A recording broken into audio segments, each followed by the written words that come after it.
A Christmas Carol by Charles Dickens, dramatised by Christopher Dennis, with Michael Gough as Ebenezer Scrooge and Freddie Jones as the narrator.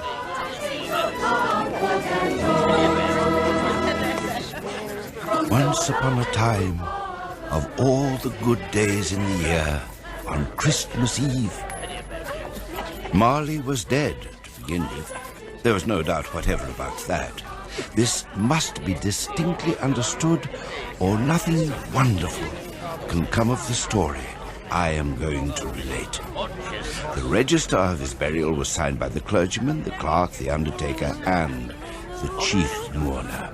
Scrooge signed it, and Scrooge's name was good upon change for anything he chose to put his hand to.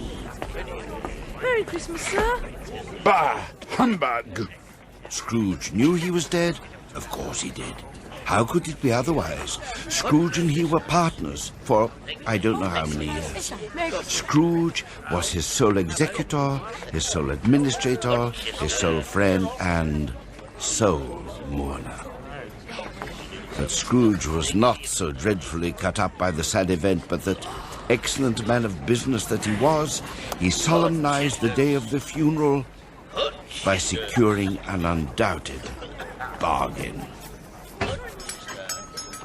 Mr. Scrooge, sir. What is it? I wondered if I might take a coal for the fire in my office, sir. It's gone out. Then put on your muffler. I tell you, Cratchit, any more of these extravagant ideas and you and I must part company. Yes, sir. Very sorry, sir. Oh, but he was a tight-fisted hand at the grindstone, Scrooge. A squeezing, wrenching, grasping, scraping, clutching, covetous old sinner, hard and sharp as flint, from which no steel had ever struck out generous fire, secret and self-contained and solitary as an oyster. A Merry Christmas, Uncle Scrooge! Oh. God save you! Humbug! Christmas a humbug, Uncle? You don't mean that, I'm sure. I do. Merry Christmas. What right have you to be merry? What reason have you to be merry? You're poor enough. Come then, what right have you to be dismal? What reason have you to be morose? You're rich enough. Bah! Humbug! Oh, don't be cross, Uncle. What else can I be when I live in such a world of fools as this? Merry Christmas. Out upon Merry Christmas.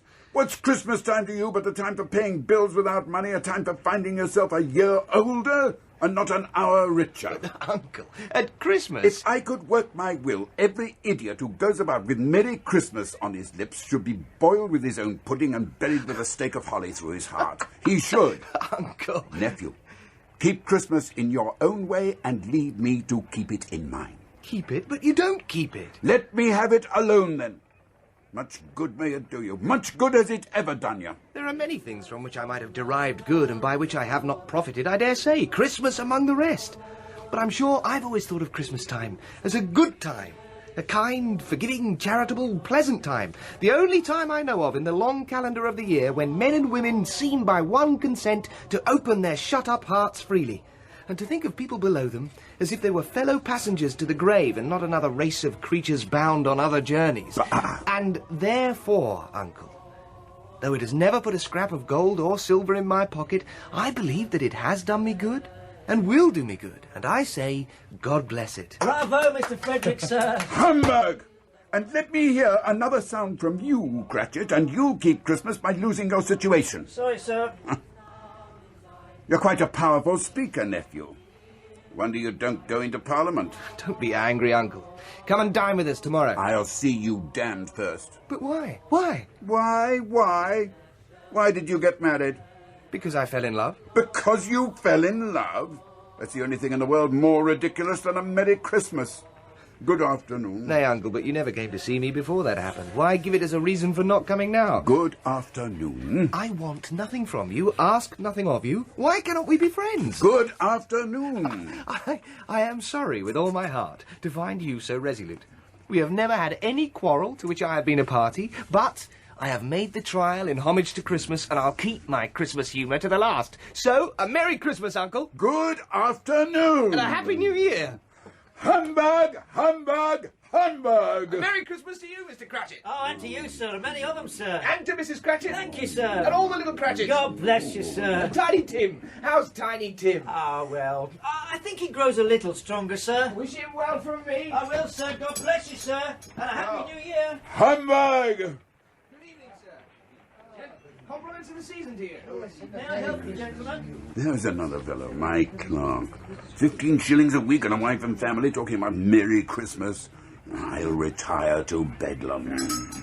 This way, sir. This way. Two gentlemen to see you, sir. Ah, Scrooge. Marley's, I believe. Have I the pleasure of addressing Mr. Scrooge or Mr. Marley? Mr. Marley? Mr. Marley's dead. Mr. Marley's as dead as a doornail. Though why a doornail, I can't imagine. I should have thought a coffin nail would be more appropriate. Mr. Marley's been dead, let me see, these 7 years. He died 7 years ago. Why, bless my soul, 7 years ago this very night. Mr. Scrooge? Huh? What do you want? Well, we have no doubt, Mr. Scrooge, that his liberality is well represented by his surviving partner. Yes. Cratchit! Beg pardon, sir. At this festive season of the year, it is more than usually desirable that we should make some slight provision for the poor and destitute who suffer greatly at the present time. Many thousands are in want of common necessaries. Indeed. Hundreds of thousands are in want of common comfort, sir. Are there no prisons?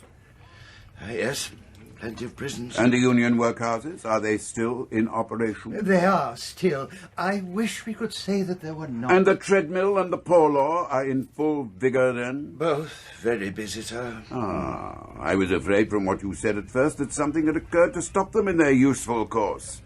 I'm very glad to hear that I was mistaken. A few of us are endeavouring to raise a fund to buy the poor some meat and drink and means of warmth. We choose this time because it is a time of all others when want is keenly felt and abundance rejoices. What shall I put you down for? Nothing. You wish to remain anonymous. I wish to be left alone. Since you asked me what I wish, gentlemen, that is my answer. I don't make merry myself at Christmas, and I can't afford to make idle people merry. But sure. I help to support the establishments I have mentioned, the prisons and the workhouses. They cost enough, and those who are badly off must go there. Many can't go there, and many would rather die. If they would rather die, they had better do it and decrease the surplus population. Besides, excuse me, that is not my business. It is surely the business of all of us who are fortunate enough It to is have not mine. It's enough for a man to understand his own business and not to interfere with other people's. Mine occupies me constantly. Good afternoon, gentlemen. Good afternoon. But, Mr. Scrooge, my dear sir, please, Christmas. Christmas humbug! Oh, Good evening, sir. And you! You'll want the whole day tomorrow, I suppose. If quite convenient, sir. It's not convenient and it's not fair. If I was to stop half a crown for it, you'd think yourself ill-used, I'll be bound. And yet you don't think me ill-used when I pay a day's wages for no work. It's only once a year, A sir. poor excuse for picking a man's pocket every 25th of December. But I suppose you must have the whole day. Oh, thank you, sir. Be here all the earlier the next morning. Oh, thank you, sir. God bless you, sir. And a merry, Hamburger! The office was closed in a twinkling, and the clerk, with the long ends of his white comforter dangling below his waist, for he boasted no greatcoat, went down a slide on Cornhill at the end of a lane of boys 20 times in honour of its being Christmas Eve. And then home to Camden Town as hard as he could pelt to play at blind man's buff. Poulterers' and grocers' trades became a splendid joke, a glorious pageant, with which it was next to impossible to believe that such dull principles as bargain and sale had anything to do.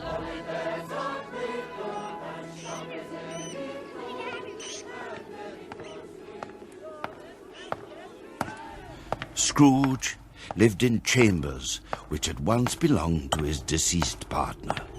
They were a gloomy suite of rooms in a lowering building up a yard where it had so little business to be that one could scarcely help fancying it must have run there when it was a young house, playing at hide-and-seek with other houses and have forgotten the way out again.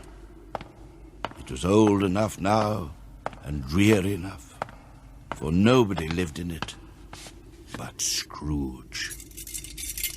Now, it is a fact that there was nothing at all particular about the knocker on the door, except that it was very large. It is also a fact that Scrooge had as little of what is called fancy about him as any man in the City of London. And then let any man explain to me, if he can, how it happened that Scrooge, having his key in the lock of the door, saw in the knocker, without its undergoing any intermediate process of change, not a knocker, but Marley's face. Jacob Marley. No. Marley's face, looking at Scrooge as Marley used to look, with ghostly spectacles turned up on its ghostly forehead. No, it's... A knocker again. Humbug. He paused before he shut the door, and he did look cautiously behind it first, as if he half expected to be terrified with the sight of Marley's pigtail sticking out into the hall. But there was nothing on the back of the door except the screws and nuts that held the knocker on. Pooh. Up Scrooge went, not caring a button for the dark. Darkness is cheap, and Scrooge liked it. But before he shut his heavy door, he walked through his rooms to see that all was right. Nobody under the table, nobody under the sofa, nobody under the bed. A small fire in the grate, spoon and basin ready, and the little saucepan of gruel upon the hob. Satisfied, he locked himself in. Double locked himself in, which was not his custom. He put on his nightcap and dressing gown and slippers and sat down before the tiny fire to take his gruel. Lovely gruel. Lovely and cheap. A disused bell hung in the room. It was with great astonishment and a strange, inexplicable dread that, as he looked at it, for no particular reason, it began to swing. It swung so softly at the outset that it scarcely made a sound. But soon it rang out loudly, and so did every bell in that huge empty house.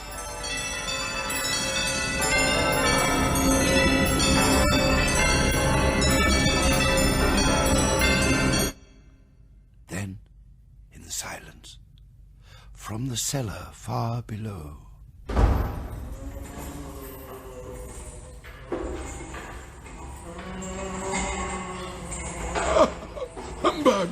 Humbug! There's nobody there. It's humbug still. I won't believe it.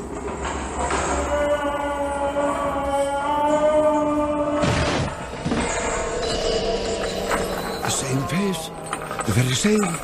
Marley in his pigtail, usual waistcoat, tights and boots. The chain he wore was clasped about his knee. It was long and wound about him like a tail. It was made of cash boxes, keys, padlocks, ledgers, deeds, and heavy purses wrought in steel. I don't believe it. I won't believe it. It's Ebenezer Scrooge. How now? What do you want with me? Much. Who are you? Ask me rather who I was. Who were you then? You're particular for a shade. In life, I was your partner, Jacob Marley. Will you... weren't you... Can you sit down? I can. Do it then. You don't believe in me. I don't. Why not? Why do you doubt your senses? Because any little thing can upset them. An upset of the stomach, indigestion, they become cheats. You may be an undigested bit of beef, a blot of mustard, a crumb of cheese, a fragment of underdone potato. There's more gravy than grave about you, whatever you are. Here, do you see this toothpick? I do. You're not looking at it. I see it, notwithstanding. Oh, well, I have but to swallow this to be for the rest of my days persecuted by a legion of goblins entirely of my own creation. It's all humbug, I tell you. Humbug! Humbug! Mercy, dreadful apparition. Why do you trouble me? Do you believe in me or not? I do, I must. But why do spirits walk the earth, and why do they come to me? It is required of every man that the spirit within him should walk abroad among his fellow men and travel far and wide. And if that spirit goes not forth in life, it is condemned to do so after death. It is doomed to wander through the world. Oh, woe is me, and witness what it cannot share, but might have shared on earth and turned to happiness. Oh, woe, woe. You are fettered. Tell me why. I wear the chain I forged in life. I made it link by link and yard by yard. I girded it on of my own free will, and of my own free will I wore it. Is its pattern strange to you? Well, I... Or would you know the weight and length of the strong coil you bear yourself? It was full as heavy and as long as this, 7 Christmases ago. You have labored on it since. It is a ponderous chain, Ebenezer. Jacob, old Jacob Marley, tell me more. Speak comfort to me, Jacob. I have none to give. A very little more is all that is permitted to me. I cannot rest. I cannot stay. I cannot linger anywhere. My spirit never walked beyond our counting house, and weary journeys lie before me. You were always a good man of business, Jacob. Business? Mankind should have been my business. The common welfare my business. Charity, mercy, forbearance, and benevolence, all my business. At this time of the year, the rolling year, I suffer most. Why did I walk through crowds of fellow beings with my eyes turned down, and never raise them to that blessed star which led the wise men to a poor abode? Well, Hear me, my time is nearly gone. Oh, I will. Only don't be hard upon me. Don't be flowery, Jacob. Pray. I'm here tonight to warn you that you have yet a chance and hope of escaping my fate. A chance and hope of my procuring Ebenezer. You were always a good friend to me, thank you. You will be haunted by 3 spirits. Is that the chance and hope you mentioned, Jacob? It is. I think I'd rather not. Without their visits, you cannot hope to shun the path I tread. Expect the first tomorrow, when the bell tolls 1. But couldn't I take them all at once and get it over with, Jacob? Expect a second on the next night at the same hour. The third upon the next night, when the last stroke of 12 has ceased to vibrate. Now, look to see me no more. Look that for your own sake you remember what has passed between us. Why, Jacob, don't go through the window, Jacob! Would it not be wiser to leave by the stair? It is a fearful drop, Jacob. Why? What's this, Jacob? And who are they, walking on the clouds, so laden down with chains and ledgers and cash boxes? And why, there's old... They are my companions. Good men of business, everyone. Now we wander through eternity together, dragging the chains that we have forged in lives of good business. Yes, it's old... What's his name? My, but that's a monstrous iron safe for a man of his age to be carrying. Look to see me no more. But Jacob, don't go? Can't you tell me more about these spirits, Jacob? You see, I'm not sure that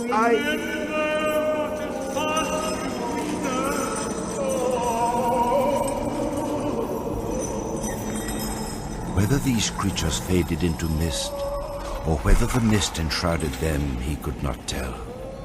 But they and their spirit voices faded together, and the night became as still and crisp as it had been. He tried to say, hum, but stopped at the first syllable. And being, from the emotion he had undergone, or the fatigue of the day, or his glimpse of the invisible world, or the dull conversation of the ghost, much in need of repose, went straight to bed and fell asleep upon the instant. When Scrooge awoke, it was so dark that he could hardly distinguish the transparent window from the opaque walls of his chamber. But suddenly the curtains of his bed were drawn aside, and Scrooge, starting up into a half-recumbent attitude, found himself face to face with the unearthly visitor who drew them. It was a strange figure, like a child, yet not so like a child as like an old man. Its hair was white, yet its face had not a wrinkle on it, and the tenderest bloom was on the skin. It held a branch of fresh green holly in its hand, and, in singular contradiction of that wintry emblem, had its dress trimmed with summer flowers. But the strangest thing about it was that from the crown of its head sprang a bright, clear jet of light. Are you the spirit whose coming was foretold to me? I am. Who and what are you? I am the ghost of Christmas past. Long past? No, your past. You dazzle me. You hurt my eyes. I pray you be covered. What? Would you put out with worldly hands the light I give? I didn't mean to offend. May I inquire what business brings you here? Your welfare. I'm much obliged, but I can't help feeling that a good night's sleep... Rise and walk with me. But the weather, the hour, my bed is warm and the night air outside must be... And I'm coming. Follow. What? Through the window? But I am mortal and liable to fall. Bear but a touch of my hand here, and you shall be upheld in more than this. Oh. As the words were spoken, they passed through and stood in the instant upon an open country road. Do you know where we are? Good heavens! I was bred in this place. I was a boy here. I was happy here. Do you recollect the way? Remember it? I could walk it blindfold. Strange to have forgotten it for so many years. Merry Christmas to ye, Mrs. Burgess. And to you, sir, and to you. Why, yes, it's Mrs. Burgess, lived at the Grange, and he's Davis the carter. A Merry Christmas! Keep on, come on, young man, keep on. Oh, a Merry Christmas, Mrs. Burgess, Mr. Davis. And to you, young son. Why, never young Tommy. That's it, Charlotte Simpkins. That's her little brother, Tom. Merry Christmas to you, Charlotte. Why, they don't see me. These are but shadows of the things that have been. They have no consciousness of us. Oh, I should have liked... Well? I should have liked, well, to wish them a Merry Christmas for old times. What is Merry Christmas to you? Out upon Merry Christmas. What good has it ever done you?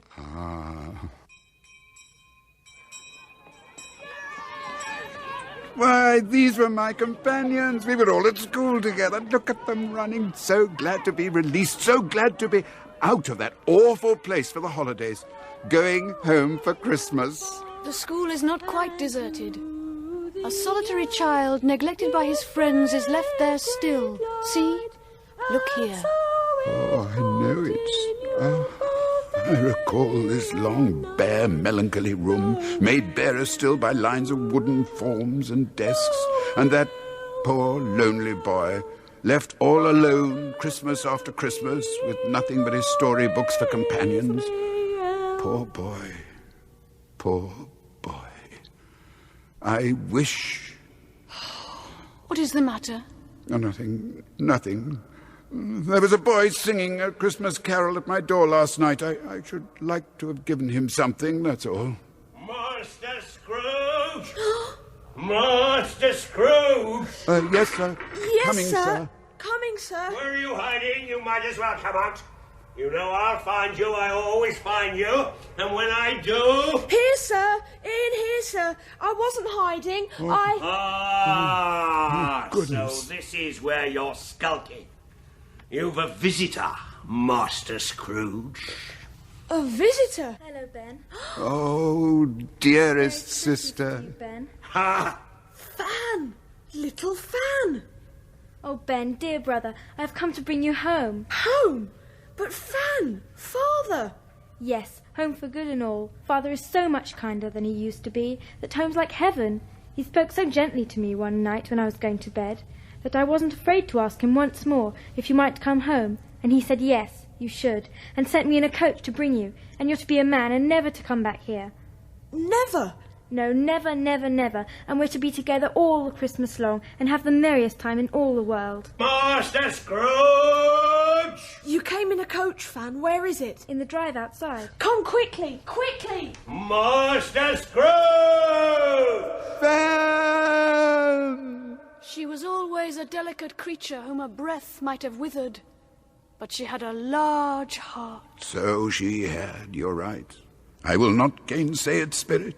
God forbid. She died a woman and had, as I think, children. One child. Your nephew. Yes. Come. And the gloomy, dreary school, the prison of Scrooge's youth, was gone in a twinkling. They were now in the busy thoroughfare of a city, where shadowy people passed and repassed, where shadowy carriages and carts battled for the way, and all the strife and tumult of a real, substantial city assailed their senses. The ghost led Scrooge into a certain warehouse.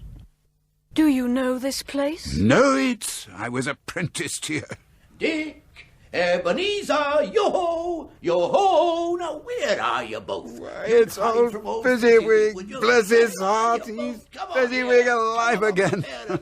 Still at your labours, are you, on Christmas Eve? Why, there's Dick Wilkins, to be sure. Bless me. Yes, there he is. He was very much attached to me, was Dick. Coming, Mr. Fezziwig. Ebenezer, there you are. Why, there's me. Come, hey. Up with the shutters, eh? Out with the garlands. Right, Let's Mr. have those Fezziwig. decorations up before a man can say Jack Robinson. He was always a great one for Christmas, Spirit. No He more work, loved my lad. Christmas. Just No look more at him work. now. It's time to play.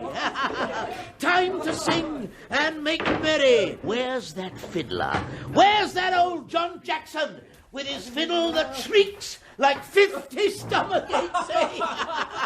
Where is he? Coming, Mr. Fezziwig. Mr. Fezziwig. And a Merry Christmas to you. And to you, old John, and to you. God bless you. Well, tune up, old fellow. Tune up, and let's have a catch to set our feet a tapping. Hey, up with the holly now, Dick. Come on. Higher there. Higher. Yeah, and the mistletoe. Don't forget the mistletoe. Come on. The mistletoe was found and hung where it could not be avoided. The floor was swept and watered. The lamps were trimmed. Fuel was heaped upon the fire. And the warehouse was a snug and warm and dry and bright a ballroom as you would desire to see upon a winter's night. Oh, my girls. In came the three Mrs. Fezziwig, and in came the 6 young followers whose hearts they broke. And then in came Mrs. Fezziwig, one vast, substantial smile. Ah, Mrs. Fezziwig, your most humble servant, ma'am. Oh, Mr. Fezziwig, get off with you. Now, I beg you'll accompany me a step or two, ma'am. Come along. Lord, Mr. Fezziwig, where are you taking me, pray? Just another step, ma'am. Whoa, oh, no, that's too far. Back up a touch, old girl. There. What are you at, sir? What are you doing to me? What will people think? What will they think, indeed? They'll think there's a pretty, pert young woman who's old enough to know better than to go standing under mistletoe asking for trouble, eh? Quick, lads! Kiss the hussy! And here come the guests! Good evening to your friends. Come in out of the cold night air. And a Merry Christmas to you. And a Merry Christmas to you, Sister Fezziwig. Lord bless me, Mr. Fezziwig. Your old warehouse looks like a palace. Fit for a feast, eh? Fit for a feast. And fit for a princess, eh? And here comes a princess. Come in, Belle, my dear, come in. Happy Christmas to you, Mr. Fezziwig. Come with me, sweet Belle, before that Ebenezer keeps you to himself for the rest of the evening, eh? Let an old fellow have his moment, eh?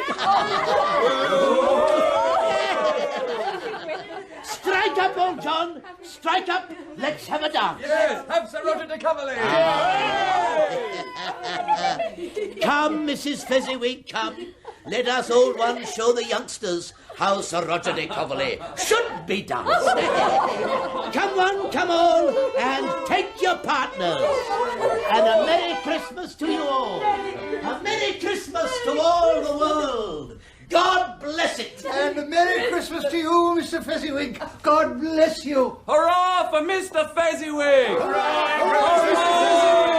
God bless him!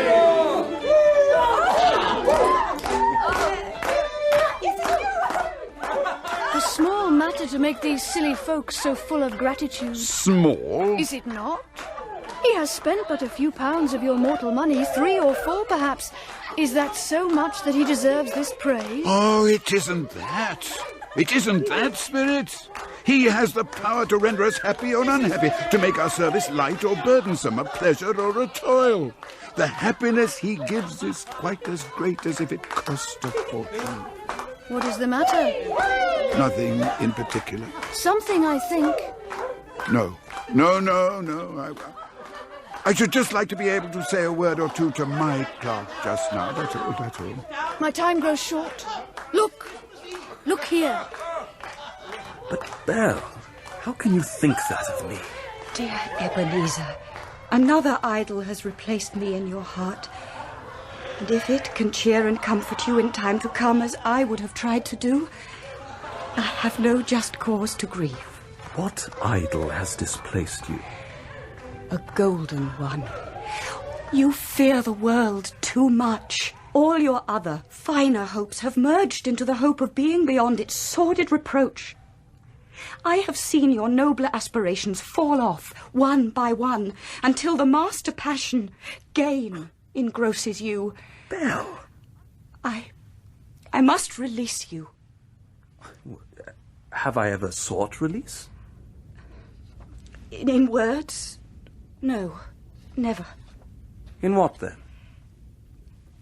In a changed nature. An altered spirit. Your proposed partnership in business with Jacob Marley, this has altered you most of all.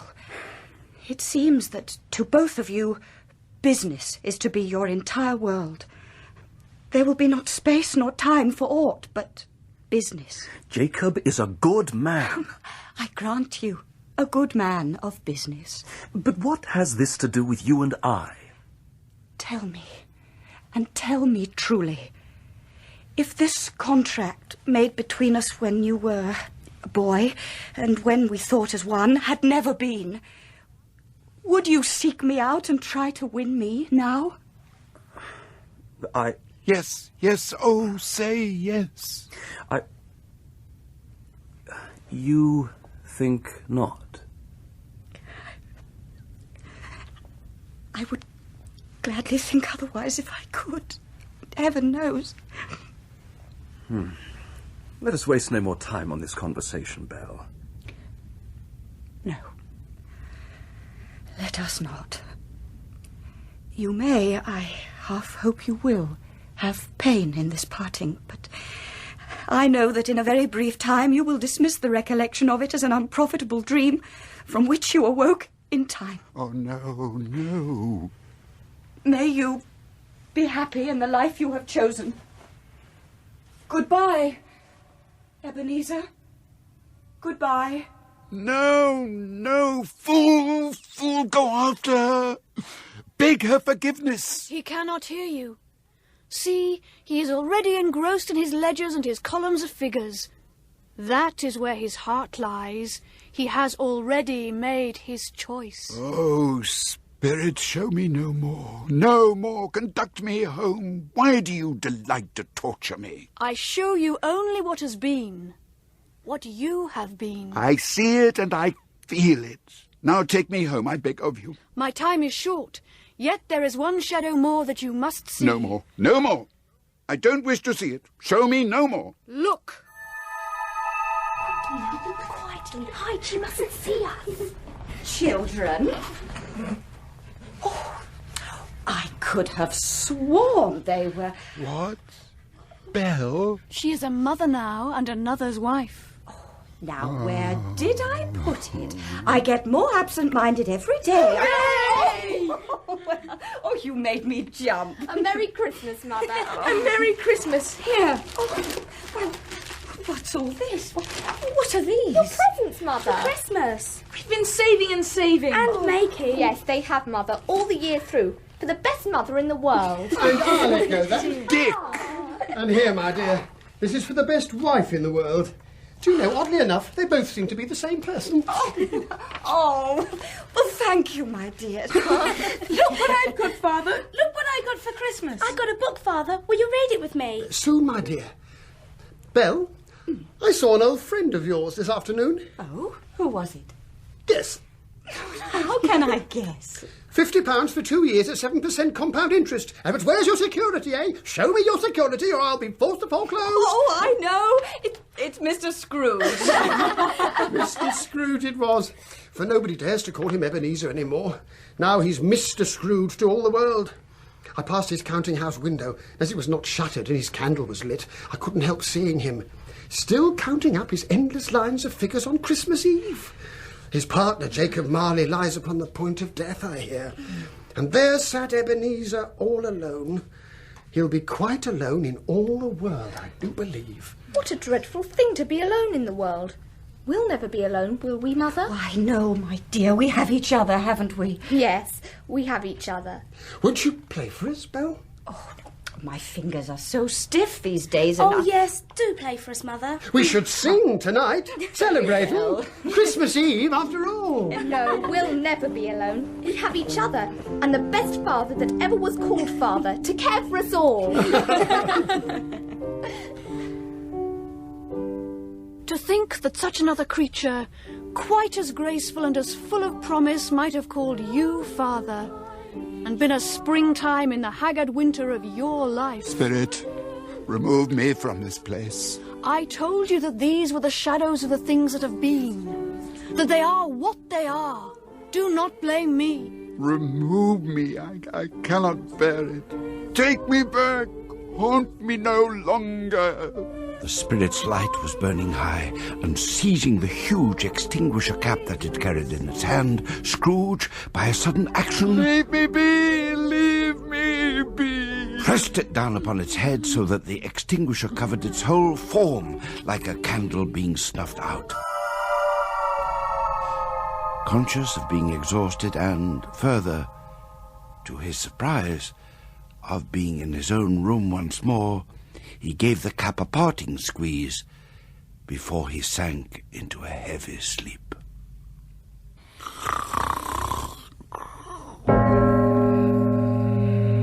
He sat up in bed suddenly, in the midst of a prodigious snore. 1 o'clock, and nothing. Nobody. Nothing! A dream, all a dream! Jacob Marley. Marley's dead! Yet, though he was alone, he was acutely conscious of being the very core and centre of a blaze of ruddy light, which seemed to emanate from the adjoining room. He got up and softly shuffled in his slippers to the door. Ghost of the past. Ghost of humbug.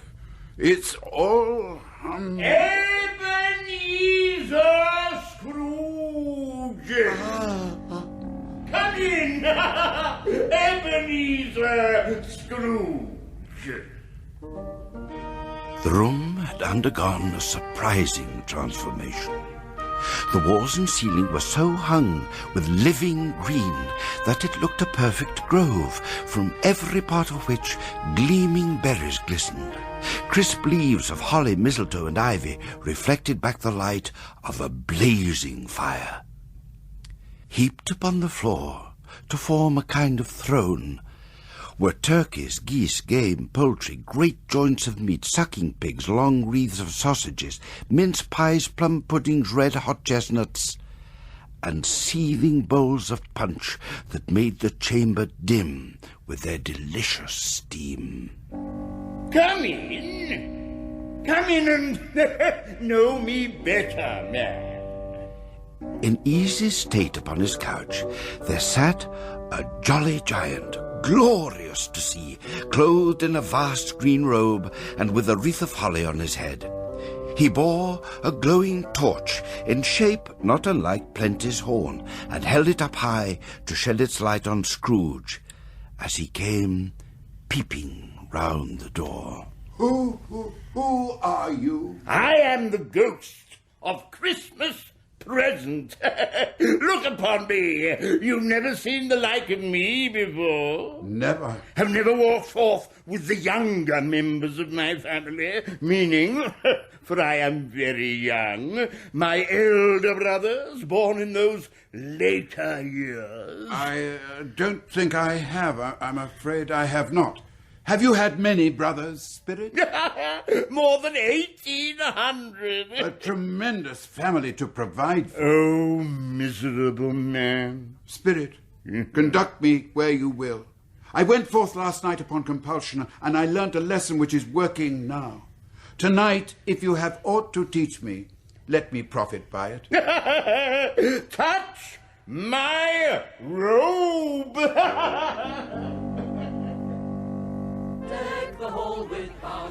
And in the instant they stood upon a busy street, on the brightest, crispest of Christmas mornings. The poulterers' shops were still half open, and the fruiterers were radiant in their glory. There were great, round, pot-bellied baskets of chestnuts, shaped like the waistcoats of jolly old gentlemen, lolling at the doors and tumbling into the street with their wanton apoplectic opulence. And there emerged from scores of nameless alleyways innumerable poor and ragged revellers carrying their dinners to the baker's shop to cook. The Spirit stood at the baker's door and, taking off the covers as their bearers passed, sprinkled incense on their dinners from his torch. Spirit, is there some particular flavour in what you sprinkle from your torch? There is. My own. Would it apply to any kind of dinner on this day? To any kindly given. To a poor one most. Why to a poor one most? Because it needs it most. Ah, yes, I see that now. And perhaps it was the pleasure the good Spirit had in showing off this power of his. Or else it was his own kind, generous, hearty nature and his sympathy with all poor men that led him straight to Scrooge's clerks.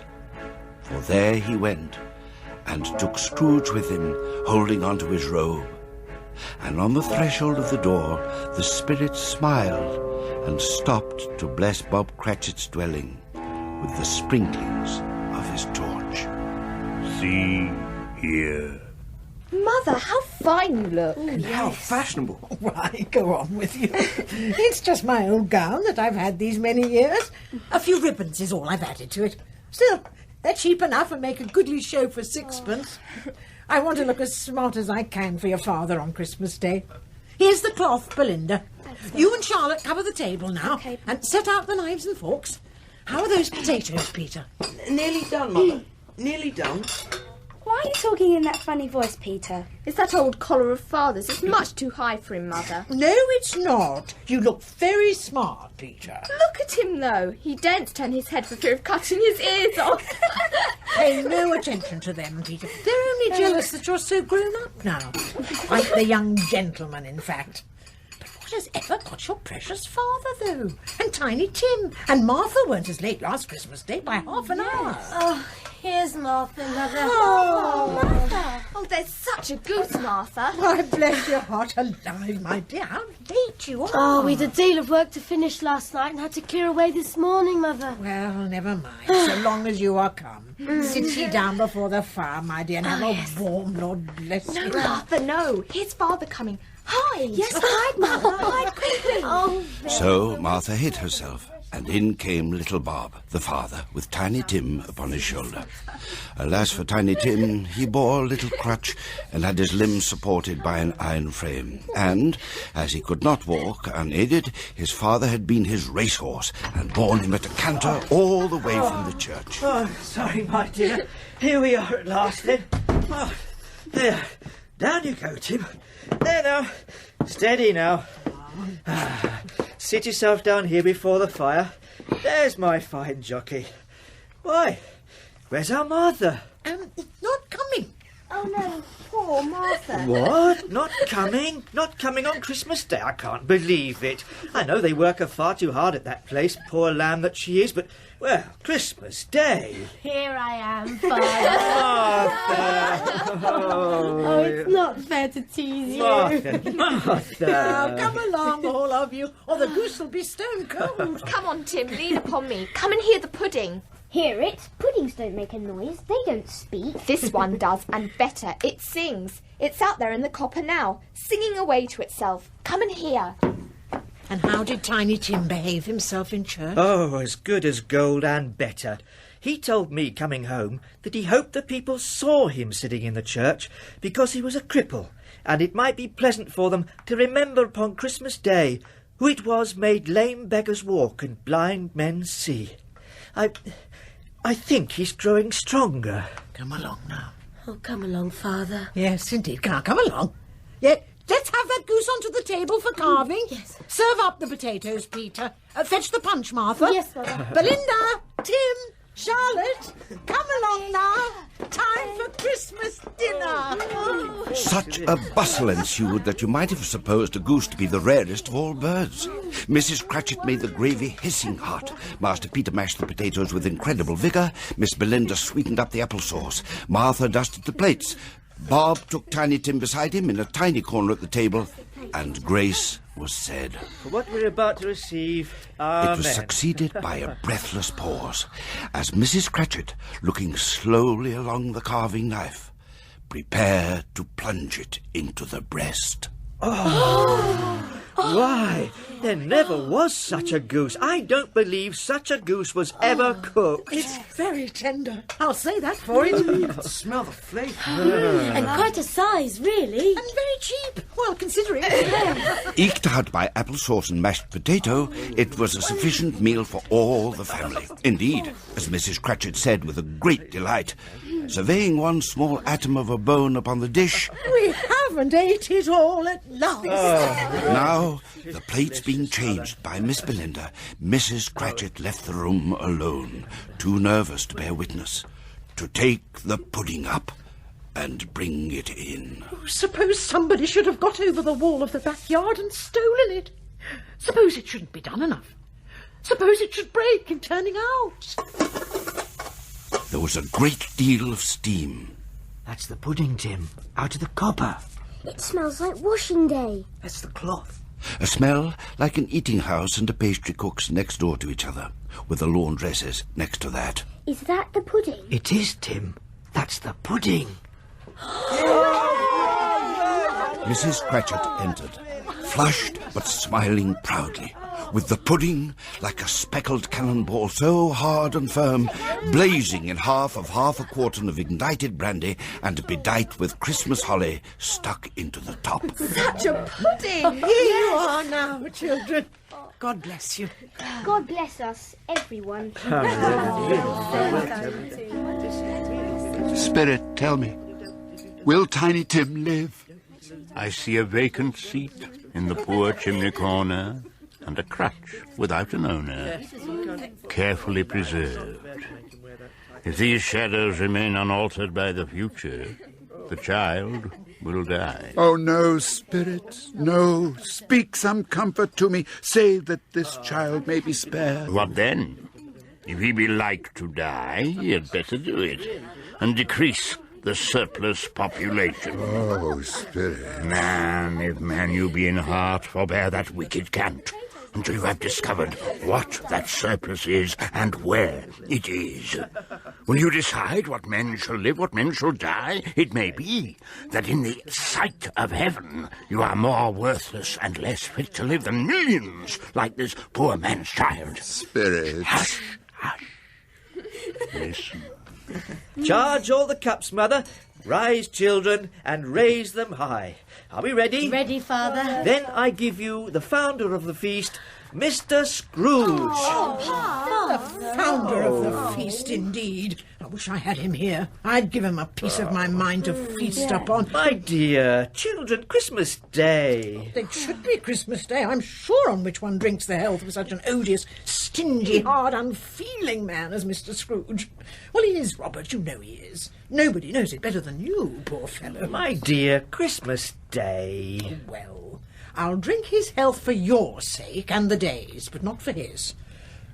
Long life to him, a Merry Christmas and a Happy New Year. He'll be very merry and very happy, I have no doubt. Mr. Scrooge. Mr. Scrooge.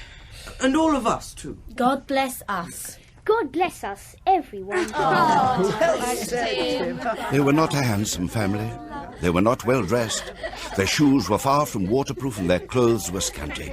But they were happy, grateful, pleased with one another, and contented with the time. And when they faded, Scrooge had his eye upon them, and especially on Tiny Tim, until the last.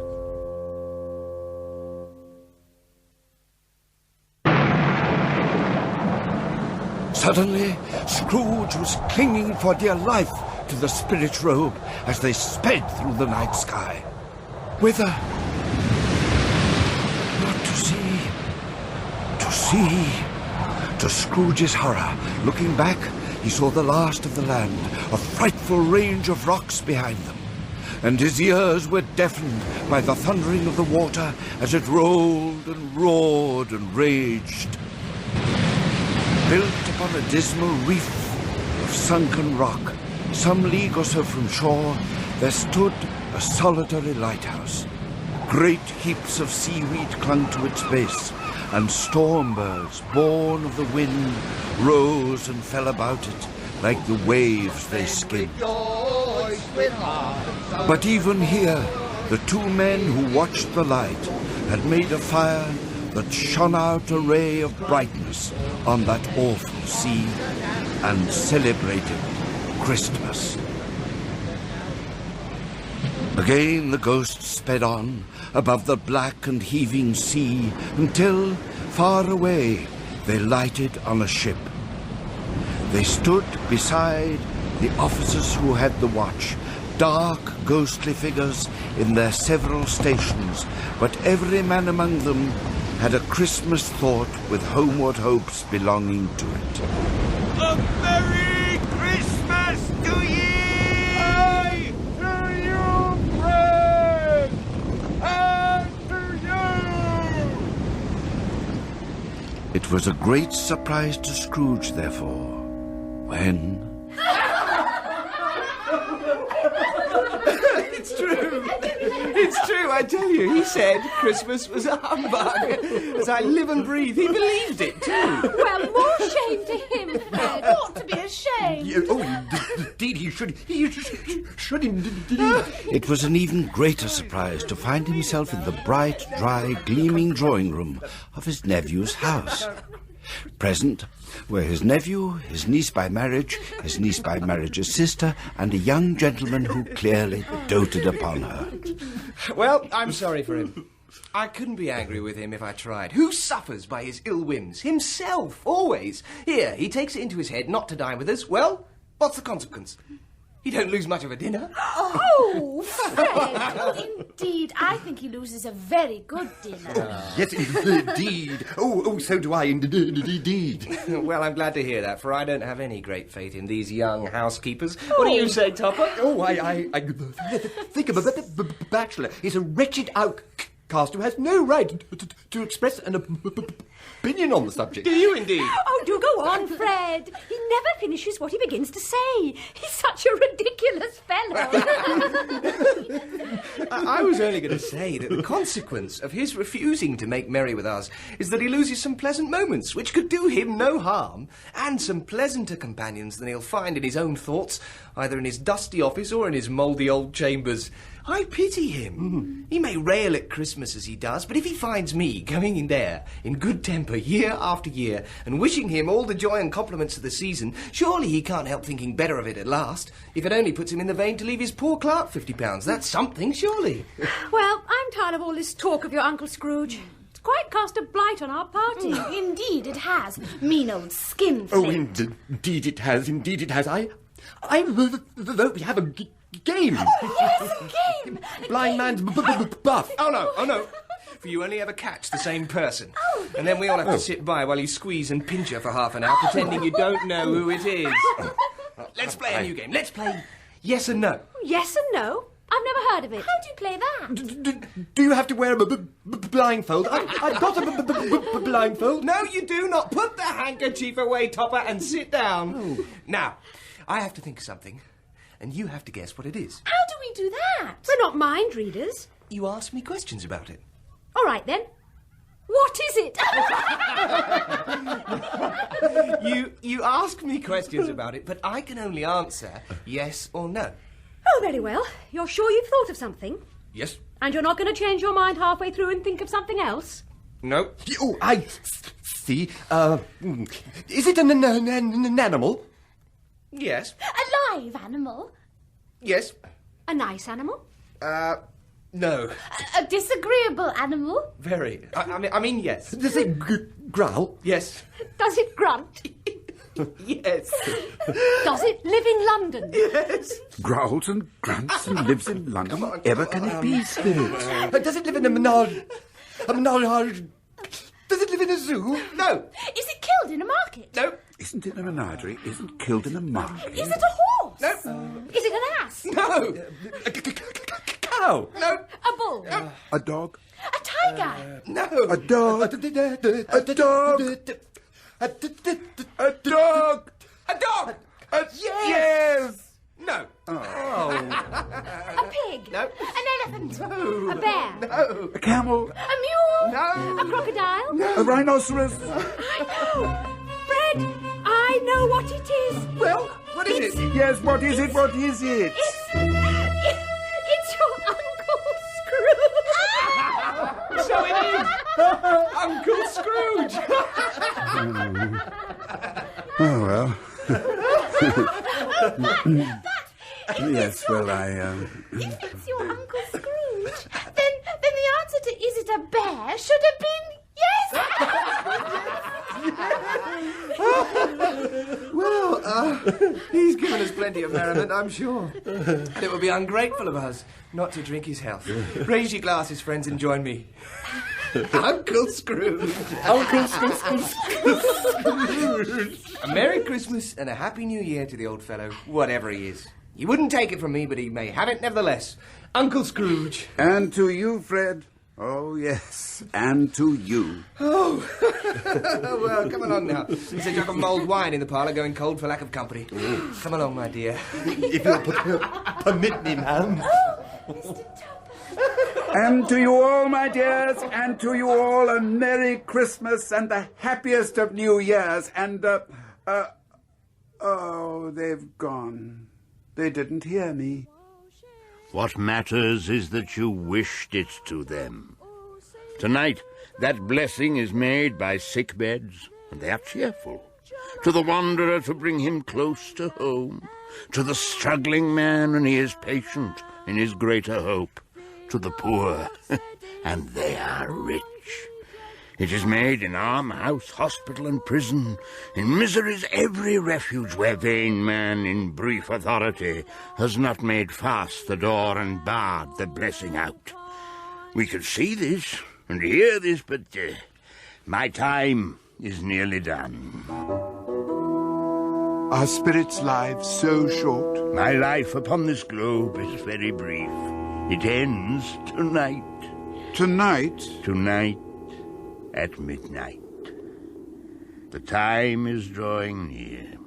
Forgive me, spirit, but I see something strange and not belonging to yourself protruding from beneath the hem of your gown. Is it a foot or a claw? It might be a claw for all the flesh there is upon it. Look. Here. From the foldings of its robe, it brought forth 2 children, wretched, abject, frightful, hideous, miserable. They were a boy and a girl.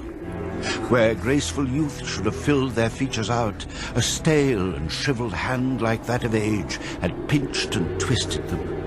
Where angels might have sat enthroned, devils lurked and glared out menacingly.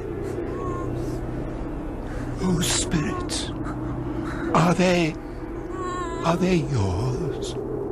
They are man's. They cling to me, appealing from their fathers. This boy is ignorance. This girl is want. Beware them both, and all of their degree, but most of all, beware the boy. For on his brow I see that written, which is doom, unless the writing be erased. Have they no refuge or resource? Are there no prisons? Are there no workhouses? Scrooge looked up to placate the ghost, and saw it not. As the last stroke of 12 ceased to vibrate, he remembered the prediction of old Jacob Marley. He turned, and, lifting up his eyes, beheld a solemn phantom, draped and hooded in deepest black, its face hidden, and nothing of it visible, save one outstretched hand, coming like a mist along the ground towards him. Its mysterious presence filled him with a solemn dread. He knelt before it, as it drew nigh and towered above him. I am in the presence of the ghost of Christmas yet to come. The spirit answered not, but pointed onwards with its hand. You are about to show me shadows of the things that have not appeared, but will happen in the time before us. Is that so, spirit? The spirit inclined its head. Ghost of the future, I fear you more than any spectre I have seen. But as I know your purpose is to do me good, and as I hope to live to be another man from what I was, I am prepared to bear you company and do it with a thankful heart. Will you not speak to me? Lead on.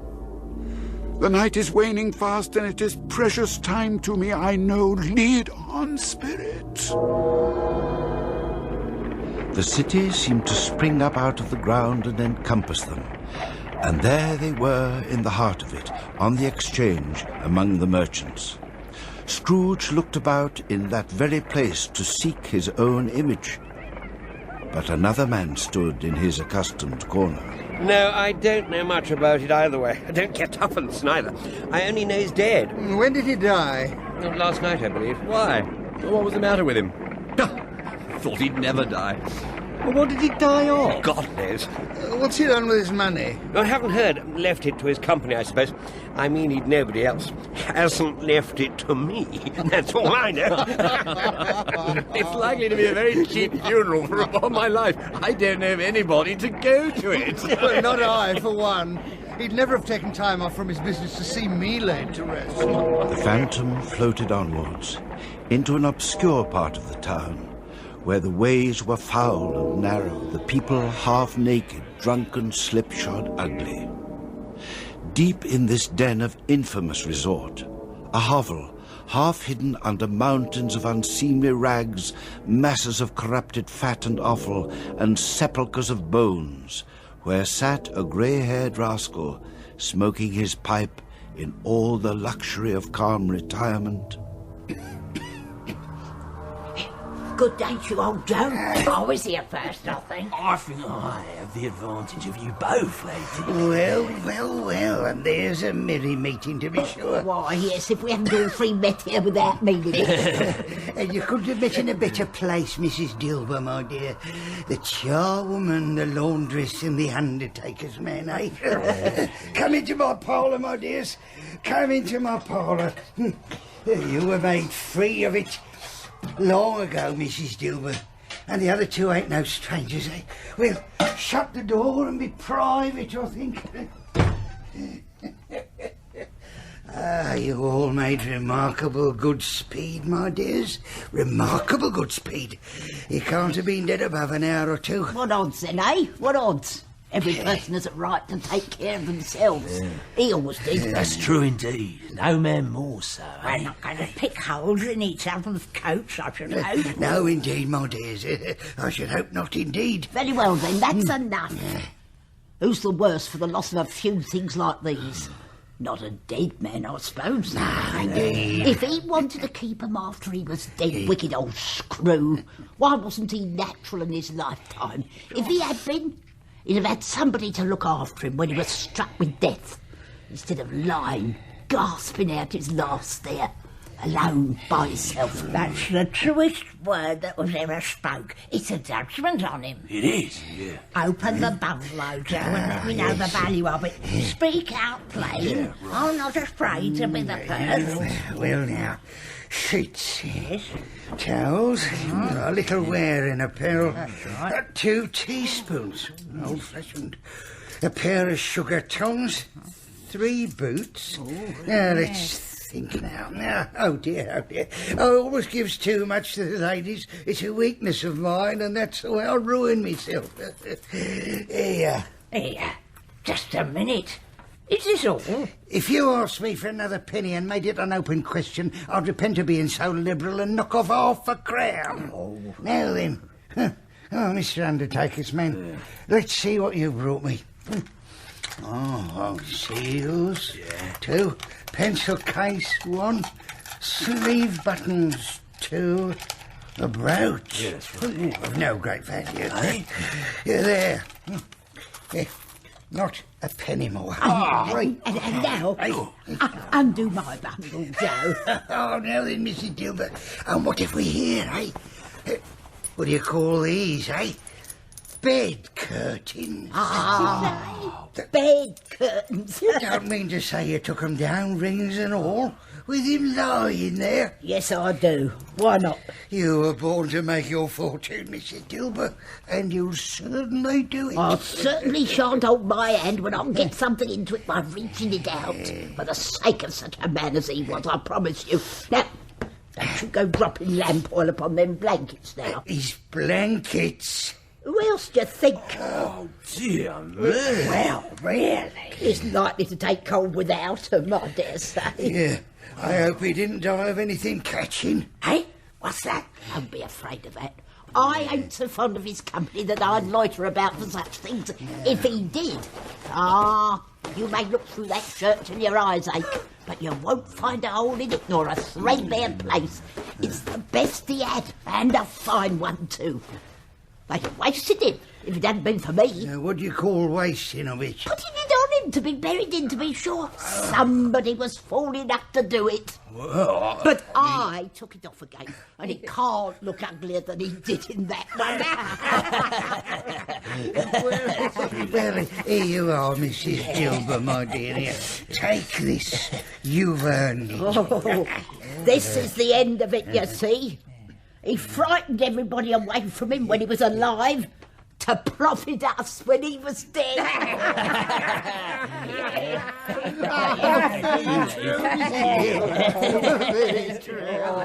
Spirit, the case of this unhappy man might be my own. My life tends that way now. Heavens, what is this? The scene had changed, and now he almost touched a bed, a bare, uncurtained bed, on which, beneath a ragged sheet, there lay a something which, though it was dumb, announced itself in awful language. Scrooge glanced towards the phantom. Its steady hand was pointed to the head. The cover was so carelessly adjusted that the slightest raising of it upon Scrooge's part would have disclosed the face.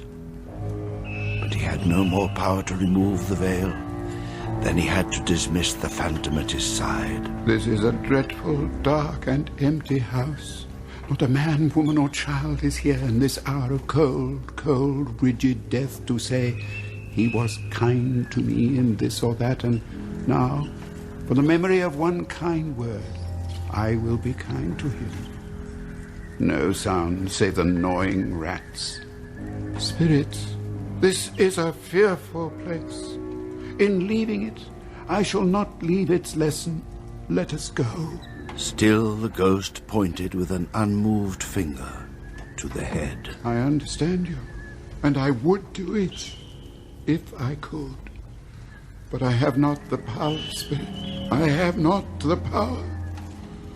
Oh, Spirit, let me see some tenderness connected with a death, or this dark chamber will be forever present to me. The ghost conducted him through several streets familiar to his feet, and as they went along, Scrooge looked here and there to find himself, but nowhere was he to be seen. They entered poor Bob Cratchit's house and found the mother and the children seated round the fire. They were quiet, very quiet. The noisy little Cratchits were as still as statues in one corner, and sat looking at Peter, who had a book before him. And he took a little child and set him in the midst of them. Rest your poor eyes, Peter. Tired and red. Oh, dear. So mine. It's the sewing. It's the colour. It hurts my eyes. The colour? Black. Oh, no, poor Tiny Tim. It makes them weak by candlelight, and I wouldn't show weak eyes to your father when he comes home for the world. Must be near his time. Past it, rather. But I think he's walked a little slower than he used to, these last few evenings, Mother. I've known him walk with Tiny Tim upon his shoulder very fast indeed. And so have I often. And so have I. And I. But he was very light to carry, and your father loved him so that it was no trouble at all. There is your father at the door.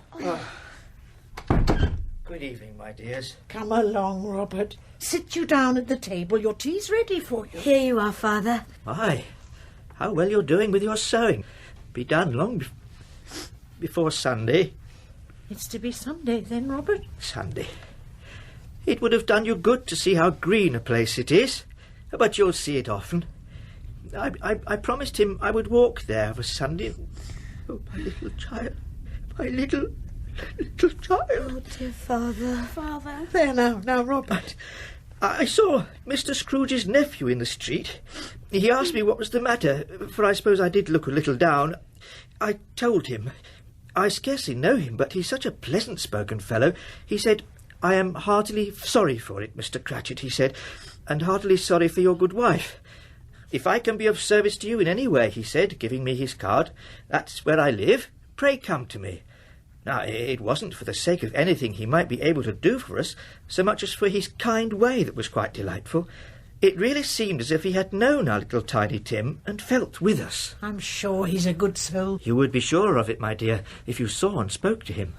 I shouldn't be at all surprised if he got our Peter a better situation. Oh, only hear that, Peter. And then Peter will be keeping company with someone and setting up for himself. Get along with you. Oh, it's just as likely as not. Yes. But, my dears, however and whenever we part from one another, I am sure we shall none of us forget poor Tiny Tim, shall we? Or this first parting there was amongst us? Never, Father. And I know, my dears, that when we recollect how patient and how mild he was, although a little child, we shall not quarrel easily amongst ourselves and forget poor Tiny Tim in doing so. No, Father, never. I am very happy. I am very, happy. Mrs. Cratchit kissed him, and his daughter kissed him. The two young Cratchit kissed him, and Peter and he shook hands. Ah, Spirit of Tiny Tim, thy childish essence was from God. Spectre, something informs me that our parting moment is at hand. I know it, yet I know not how. Tell me, what man that was whom we saw lying dead? No sooner the word than a churchyard. Here then, the wretched man whose name he had now to learn lay underneath the ground. It was a worthy place, overrun with grass and weeds. The spirit towered like a column of smoke among the graves, and pointed down to one. Before I draw near to that stone to which you point, answer me one question. Are these shadows of the things that will be, or are they the shadows of the things that may be only? Still the spirit pointed downwards to the grave by which it stood. Men's courses will foreshadow certain ends, but if the courses are departed from, the ends will change. Say it is thus with what you show me. The spirit was immovable as ever. Scrooge crept towards it, trembling as he went, and, following the finger, read upon the stone of the neglected, overgrown, uncared-for grave. Ebenezer Scrooge, am I the man who lay upon the bed? No, spirit, oh, no, no, spirits, hear me. I am not the man I was. I will not be the man I must have been, but for this intercourse. Why show me this if I am past all hope? Good Spirit, your nature intercedes for me and pities me. Assure me that I may yet change these shadows you have shown me by an altered life. I will honour Christmas in my heart and try to keep it all here. I will live in the past, the present, and the future. The spirits of all three shall strive within me. I will not shut out the lessons that they teach. Oh, tell me that I may sponge away the writing on that stone. I will honour Christmas in my heart and try to keep it all year round. Heaven and Christmas time be praised. Why, where am I? What's all this? Curtains? My curtains? My own bedpost, my own bed curtains, they have not been torn down, rings and all. They are here. I am here in my own room. The shadows of the things that would be may be dispelled. They will be dispelled. I know they will. Get dressed. I don't know what to do. I don't know what I'm doing. I'm as light as a feather. I'm as happy as an angel. Whoops. I'm as giddy as a drunken man. A Merry Christmas to everybody. A Happy New Year to all the world. What's that? Why, it's me. I laughed. I can laugh. I don't know what time it is, what day it is, what month it is, but I can laugh. I don't know how long I've been among the spirits. I don't know anything. I'm quite a baby. I don't care. I'd rather be a baby. The window. Let's have a look. Come on now, you opened easier than this to let Jacob Marley through. Oh, whoops. Oh, glorious, glorious, glorious. Hey there, you. What? What's today, my fine fellow? Today? Well, it's Christmas Day, isn't it? It's Christmas Day. I have missed it. The spirits have done it all in one night. They can do anything they like. Of course they can. Of course they can. Hello, my fine fellow. Hello. You know the poulterers on the next street but one at the corner? I should hope I did. Oh, an intelligent boy. Oh, a remarkable boy. Do you know whether they've sold the prize turkey that was hanging up there? Not the little prize turkey, the big one. What? The one as big as me? What a delightful boy. It's a pleasure to talk to him. Yes, my buck. It's hanging there now. Is it? Go and buy it. What? I'm in earnest. Go and buy it. Tell him to bring it here. Come back with the man, and I'll give you a shilling. Come back with him in less than 5 minutes, I'll give you half a crown. Carl! God rest you, merry gentlemen, let nothing you dismay. Remember Christ our Saviour was born this Christmas day to save us all, to save us all. Thank you, spirits. I shan't forget, spirits. I shan't forget. He wound his muff around his neck with such enthusiasm it was like to choke him, crammed his hat upon his head at a decided tilt, and fairly capered down the stairs to open the door into the street. He stopped to take the corner of his muffler and give the knocker on the door a grateful polish. And that is where I came across him. I shall love it as long as I live. You're a wonderful knocker. Mr. Scrooge. My dear sir, how do you do? I hope you succeeded yesterday. It was very kind of you to be so caring. A Merry Christmas to you, sir. Is it Mr. Scrooge? It is, sir. It is. That is my name, and I fear it may not be pleasant to you. I humbly ask your pardon, sir. And will you have the goodness to let me present you with my note for £500? 5? Lord bless me. My dear Mr. Scrooge, are you serious? Oh, yes, if you please. Not a farthing less. A great many back payments are included in it, I assure you. Will you do me that favour? My dear sir, I don't know what to say to such a gent. Please don't say anything. Come and see me tomorrow. Will you come and see me, please? I will. Oh, thank you. I'm much obliged to you. Thank you 50 times. Bless you. Bless you. Well, thank you, sir. Thank you. God bless you. A Merry Christmas to you. What? What's that? A Merry Christmas to me? Why, yes, of course, a Merry Christmas to me. A Merry Christmas to me. Are you the gent wanting the bird? Ah, the turkey. My, was there ever such a turkey? Was there ever such a fine bird for a Christmas morning, eh? Here, my dear fellow. And now, my fine buck. Do you think you can carry that? Well, For 5 shillings? Oh, yes, sir. Then here we are. Half a crown for fetching the man, and 5 shillings for the carrying. Now, follow me. You give me too much, sir. Here's your change. Oh, keep it, my dear fella. Keep it, and a Merry Christmas to you. Oh, well, and a Merry Christmas to you, sir. And many of them. Yes. And a Happy New Year. Yes, a Merry Christmas to me, to all of us. Come on, my lad, follow me. Where to, sir? Why, to Camden Town, to Bob Cratchit's. Come along, then, off we go. Uncle Scrooge? Fred, my dear fellow, wonderful to see you. A Merry Christmas to you. Uncle Scrooge, And are you all right? my pretty niece, may I? A Merry Christmas, my dear. Are you all right, Uncle?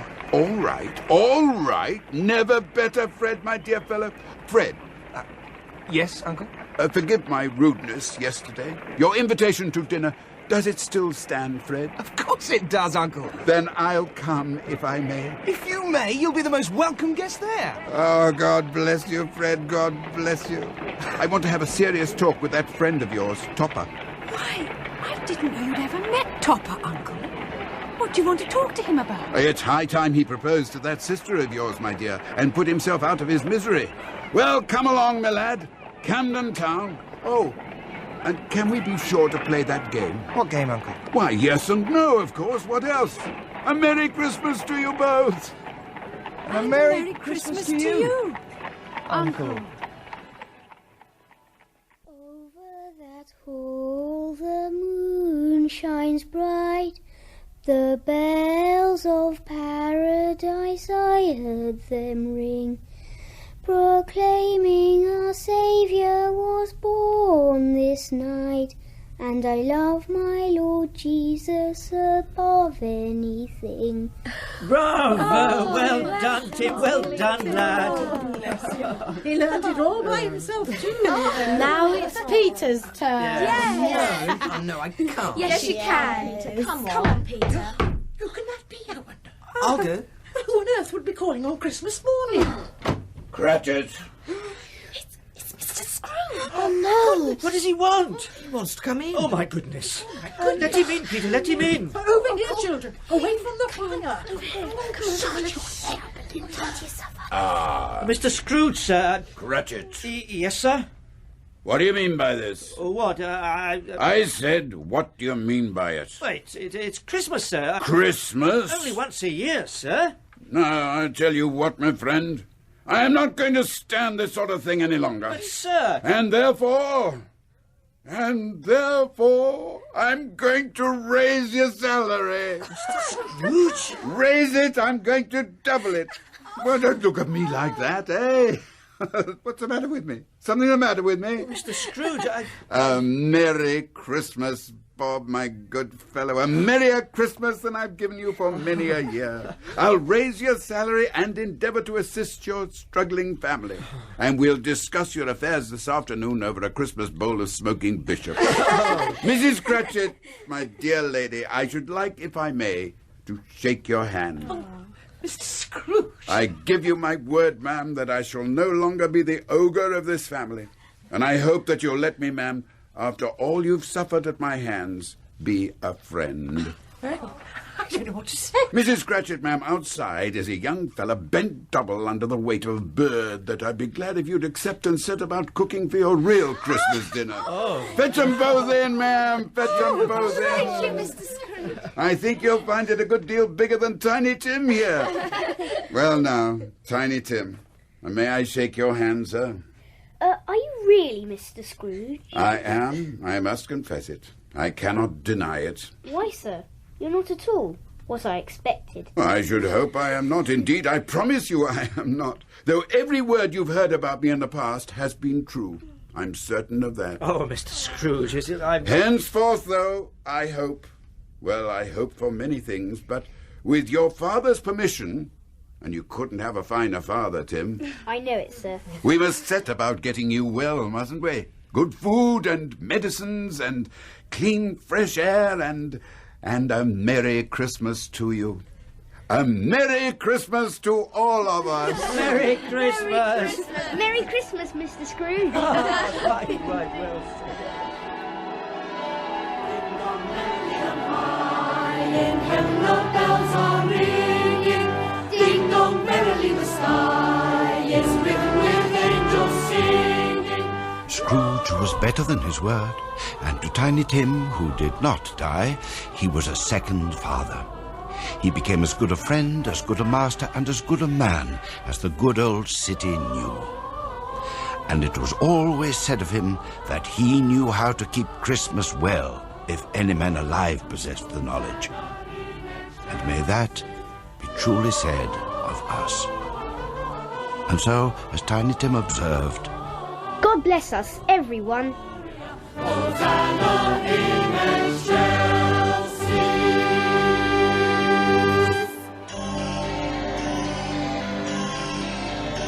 In A Christmas Carol, Michael Gough played Scrooge, with Freddie Jones as the narrator, Robert Edison as the ghost of Jacob Marley, Elizabeth Lindsay as the ghost of Christmas Past, and Peter Woodthorpe as the ghost of Christmas Present. Mrs. Dilber was played by Anna Wing, and Old Joe by Ronald Herdman. Douglas Hodge was Scrooge's nephew, and Petra Markham his wife. Danny Schiller played Bob Cratchit, Vivian Pickles Mrs. Cratchit, and Hugo Mendes Tiny Tim.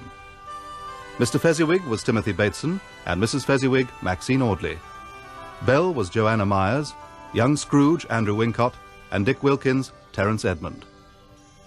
Other parts were played by Emma Gregory, Ian Lindsay, Timothy Carlton, Danielle Allen, Henry Power, Louise Cann, James Holland, Miriam Arton, Marlene Gordon, and Simon Doe. The music was by Elizabeth Parker of the BBC Radiophonic Workshop, with musical direction by Keith Williams.